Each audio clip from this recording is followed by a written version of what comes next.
সুপ্রিয় দর্শক, স্বাগত জানাচ্ছি। চারপাশ জুড়ে খোলা প্রান্তর, পূর্বে সীতাকুণ্ডের পর্বতমালা আর পশ্চিমে মেঘনার জলরাশি। জনবসতি দূরের কথা, পশু পাখিরও দেখা পাওয়া মুশকিল। চরাঞ্চলের নির্জনতাকে ভাঙছে কেবল শোষো করে আসা বাতাসের শব্দ। মেঘনা নদীর দিক থেকে নতুন জেগে ওঠা চরের পথ ধরে এগুতে চোখে পড়ে এক বিরান ভূমি, যেখানে মাটির ওপর লবণের সাদা আস্তরণ, ঘাসের আস্তরণ আর নাম না জানা ঝোপঝাপ। সরু খাল দিয়ে কোথাও কোথাও বইছে পানির প্রবাহ।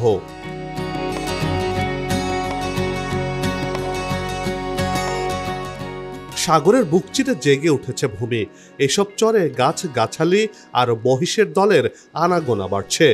নতুন চর জাগার খবরে ভাগ্য বদলের আশায় বুক বাঁধছেন মেঘনার করাল গ্রাসে ঘর বাড়ি হারানো মানুষেরা। এই চরই কি তাহলে বাংলাদেশের মানচিত্র বদলে দিচ্ছে? কোন অঞ্চলের ভূমি বাড়ছে? নদী ভাঙনের দুঃখ বয়ে চলা মানুষের জীবনে কি ফিরছে নতুন ঠিকানা আর সম্ভাবনার আলো? ভেসে ওঠা আরেক বাংলাদেশের বদৌলতে ভাগ্য বদলে যাওয়ার গল্পের আদ্যপান্ত নিয়ে সাজিয়েছি এবারের পর্ব। বিস্তারিত জানতে পুরো ভিডিওটি দেখুন। দর্শক, চলুন চলে যাই মূল ভিডিওতে।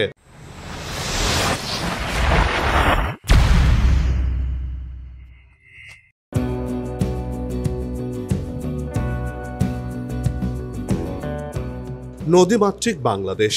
এদেশে বর্তমানে 1008টি নদী রয়েছে, যার দৈর্ঘ্য 22,000 কিলোমিটার। আর এই নদ নদীগুলো উজান থেকে বিপুল জলরাশি নিয়ে দেশের মধ্য দিয়ে বয়ে গেছে। এই বয়ে চলার পথে পলি মাটি বহন করে এসব নদ নদী, যা দিয়ে বিশ্বের সবচেয়ে বড় বদ্বীপ গড়ে উঠেছে। এই নদীর সুস্বাদু জল দিয়ে সবুজ শ্যামল বাংলাকে লালন করছে। তাই নদীগুলো মায়ের সাথেই তুলনীয়।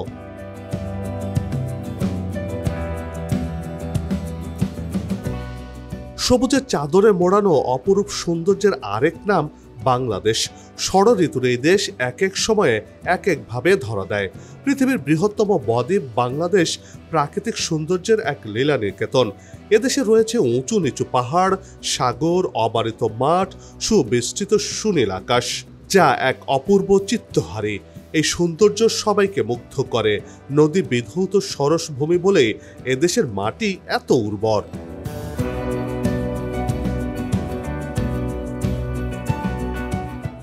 বৈশ্বিক উষ্ণতার প্রভাবে মালদ্বীপ, গিরিবাতি এবং টুভালুর মতো দ্বীপ রাষ্ট্রগুলো সমুদ্র গর্ভে বিলীন হওয়ার সংখ্যায় দিন গুনছে।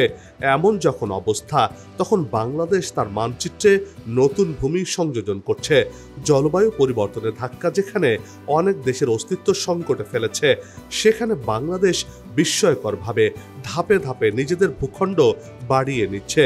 ভাঙা গড়ার খেলায় প্রতি বছর গড়ে 20 কিলোমিটার ভূমি বাংলাদেশের মানচিত্রে যোগ হচ্ছে।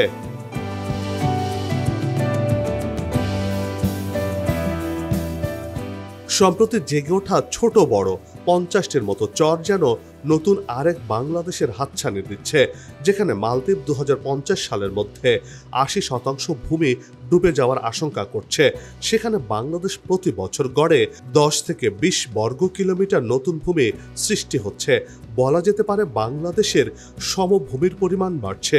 এর মাধ্যমে সাগরে নতুন আরেক বাংলাদেশ গড়ে উঠছে।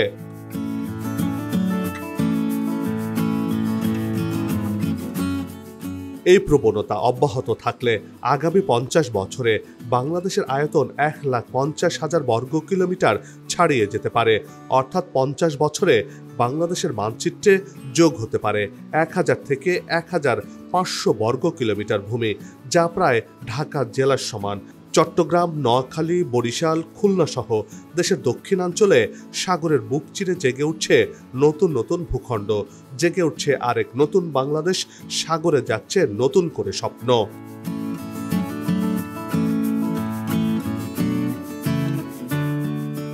শোষো শব্দ যেন এক নিভৃত প্রকৃতির কথা বলে। পূর্বের সীতাকুণ্ডের পর্বতমালা আর পশ্চিমে মেঘনার অসীম জলরাশি। জনবসতির ছোঁয়া নেই কোথাও, নেই কোনো পাখির ডাকো। কেবল নতুন জেগে ওঠা চরের বুক চিড়ে বয়ে চলছে সরু খালের নোনা জল। এই ভূমি একদিন নদীর তলায় ছিল, আজ সেই নদীর বুক চিড়ে জেগে উঠেছে নতুন পৃথিবী, নতুন চর, নতুন আশ্রয়, নতুন সম্ভাবনা। মেঘনার মোহনায় ধীরে ধীরে এক হয়ে যাচ্ছে তিনটি দ্বীপ, সন্দ্বীপ, স্বর্ণদ্বীপ বা পুরনো জাহাজজার চর আর ভাসানচর, সব যেন মিলেমিশে একাকার হওয়ার পথে।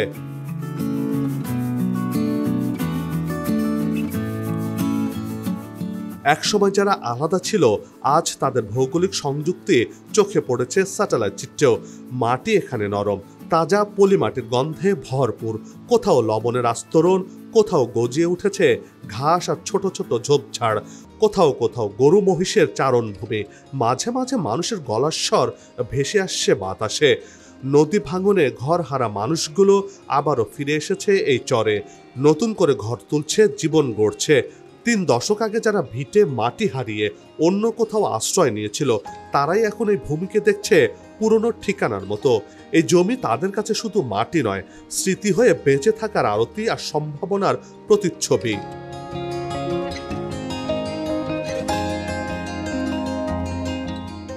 দেশের দক্ষিণ পূর্বের বিস্তীর্ণ এলাকা জুড়ে এখন নতুন জমি এবং সেখানে নতুন বসতি গড়ার নতুন এক আখ্যান তৈরি হয়েছে। এটি নিছক নদী ভাঙা মানুষের গল্প নয়, বরং দেশের ইতিহাসে একটি নতুন ভূমির জন্ম, নতুন অর্থনৈতিক সম্ভাবনা এবং প্রাকৃতিক বৈজ্ঞানিক ঘটনাবলীর সম্মিলন। বাংলাদেশ মহাকাশ গবেষণা ও দূর অনুধাবন প্রতিষ্ঠান স্পার্সো এক গবেষণা এই চিত্র তুলে ধরেছে। নতুন নতুন ভূমির উত্থানের কারণে এমনটা ঘটছে।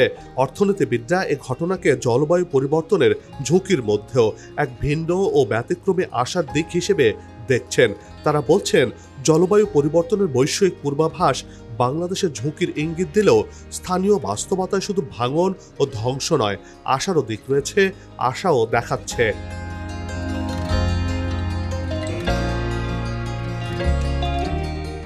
বঙ্গোপসাগরের একটি প্রাচীন দ্বীপ সন্দ্বীপ, যা স্পার্সোর গবেষণায় 3000 বছরের পুরনো বলে উল্লেখ করা হয়েছে। দ্বীপটি বহু বছর ধরে ক্ষয় ও পলিমাটি জমার প্রক্রিয়ার মধ্য দিয়ে যাচ্ছে। গবেষণায় বলা হয় 1989 থেকে 2025 সালের মধ্যে সন্দ্বীপের পাশে জেগে উঠেছে স্বর্ণদ্বীপ ও ভাসানচর। 2006 সালে মেঘনা মোহনার পলিমাটি জমে সৃষ্টি হয় ভাসানচর, যেখানে বাংলাদেশ সরকার রোহিঙ্গা শরণার্থীর জন্য ঘরবাড়ি ও ঘূর্ণিঝড় আশ্রয় কেন্দ্র নির্মাণ করেছে।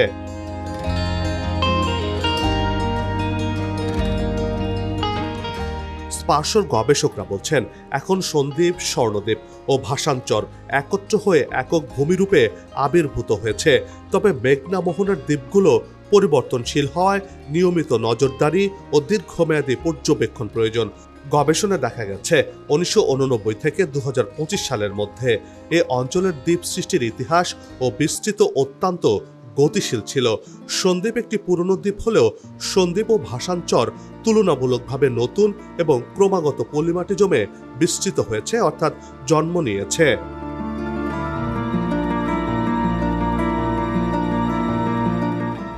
বাংলাদেশের ভূমির গঠন মূলত 3 ভাগে বিভক্ত। পাহাড়ি অঞ্চল 12%, গড়াঞ্চল 8% এবং পললভূমি 80%। বাংলাদেশের ভূমি মূলত বড় নদীগুলো থেকে আসা বিপুল পলিমাটি দিয়ে গড়ে উঠেছে। এই পলির বড় অংশ সমুদ্র গিয়ে পড়ে, তবে কিছু অংশ সঞ্চিত হয়ে ভূমি তৈরি করে। উপকূলের মেঘনা মোহনায় ভোলা, সন্দ্বীপ ও মনপুরকে ঘিরে নতুন দ্বীপ গড়ে উঠছে। এবার নতুন আরো সম্ভাবনাময় খবর সামনে এসেছে। ধীরে ধীরে এসব দ্বীপ আবার একত্র হচ্ছে। দীর্ঘদিনের পলি সঞ্চয়ই এর মূল কারণ। ঢাকা বিশ্ববিদ্যালয়ের ভূতত্ত্ব গবেষকরা বলছেন, পুরো বাংলাদেশই পলল ভূমি দিয়ে গঠিত। এ অঞ্চলটিতে অন্তত 4 দশক ধরে নতুন করে চর জেগে উঠছে, যার ফলে সন্দ্বীপের এই নতুন ভূমি দেশের জন্য সুখবর এবং আশা সঞ্চার করছে।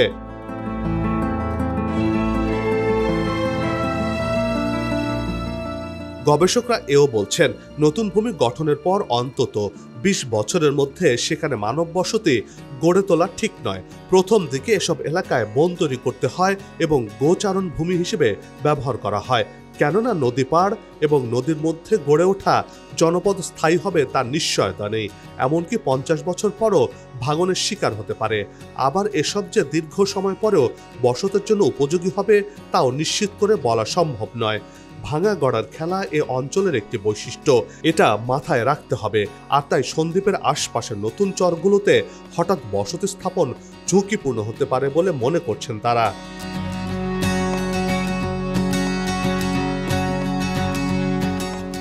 সন্দ্বীপ বা মেঘনার মোহনার এই অঞ্চলটি গঙ্গা, ব্রহ্মপুত্র, মেঘনা নদী ব্যবস্থার অংশ, যেখানে প্রতি বছর বঙ্গোপসাগরে প্রায় 106 কোটি টনের বেশি পলি জমা হয়।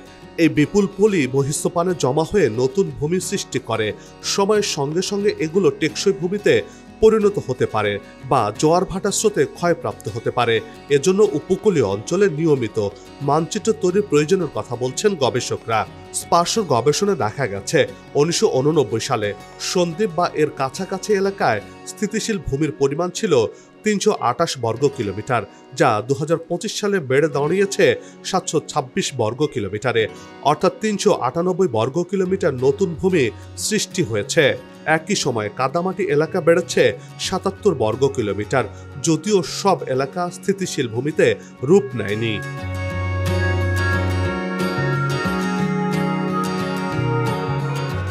স্থানীয়দের কাছে সন্দ্বীপের নতুন জেগে ওঠা ভূমি প্রকৃতির আশীর্বাদ। সমুদ্র গর্ভে ভিটেমাটি হারানো মানুষের কাছে এটি পূর্বপুরুষের ঠিকানা ফিরে পাওয়ার আনন্দের জায়গা। এখনো ব্যাপক হারে বসতি না হলেও ধান, গাছ ও পশু সম্পদে প্রায় 7,000 পরিবার স্বাবলম্বী হয়েছে। আমন মৌসুমে সবুজ চরের প্রায় 4,000 হেক্টর জমিতে অন্তত 20,000 টন ধান উৎপাদিত হয়, যা দেশের অন্যতম বৃহৎ একক ধনভাণ্ডার। বর্ষায় এখনকার ধানি জমি থেকে আহরিত হয় প্রায় 2,500 টন সামুদ্রিক মাছ, যার বাজার মূল্য প্রায় 100 কোটি টাকা। শুষ্ক মৌসুমে চারণ ভূমিতে প্রায় 30,000 গরু, মহিষ ও ভেড়া চড়ে বেড়ায়।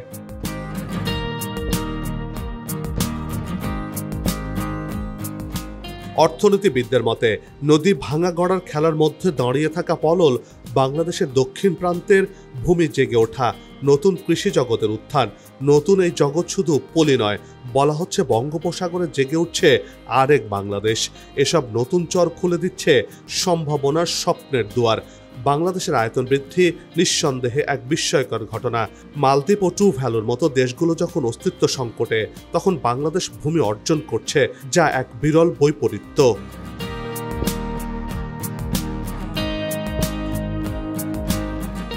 কিন্তু শুধুমাত্র ভূমি বৃদ্ধি করলেই হবে না, এটিকে টেকসইভাবে সংরক্ষণ জরুরি বলে মনে করছেন বিশেষজ্ঞরা।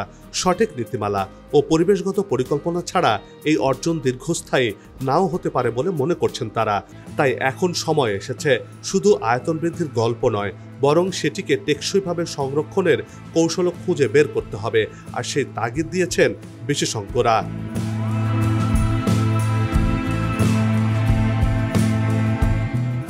বন্ধ হোক যুদ্ধ, বিগ্রহ, হানাহানি, শান্তিময় হোক বিশ্ব, এমন প্রত্যাশা রেখে এই পর্ব থেকে বিদায় নিচ্ছে। তবে যাবার আগে সে একই অনুরোধ, যেখানে সেখানে ময়লা আবর্জনা ফেলবেন না, পরিবেশের ক্ষতি করবেন না, অযথা হর্ন বাজাবেন না। আপনার দেশের সৌন্দর্য রক্ষায় পোস্টার লাগানো থেকে বিরত থাকুন। যদি চ্যানেলটিতে নতুন হয়ে থাকেন, ভিডিওটি ভালো লাগে, তাহলে চ্যানেলটি সাবস্ক্রাইব করে ভালোবাসায় আবদ্ধ করবেন। ভালো লাগা না লাগার বিষয়টি কমেন্টে লিখে জানাবেন। কি ধরনের ভিডিও দেখতে চান তাও জানানোর অনুরোধ রইল। আবারও দেখা হবে নতুন কোনো খবর আর খবরের বিশ্লেষণ নিয়ে। নিজে ভালো থাকুন, দেশকে ভালো রাখুন আর আমাদের সাথেই থাকুন। ধন্যবাদ।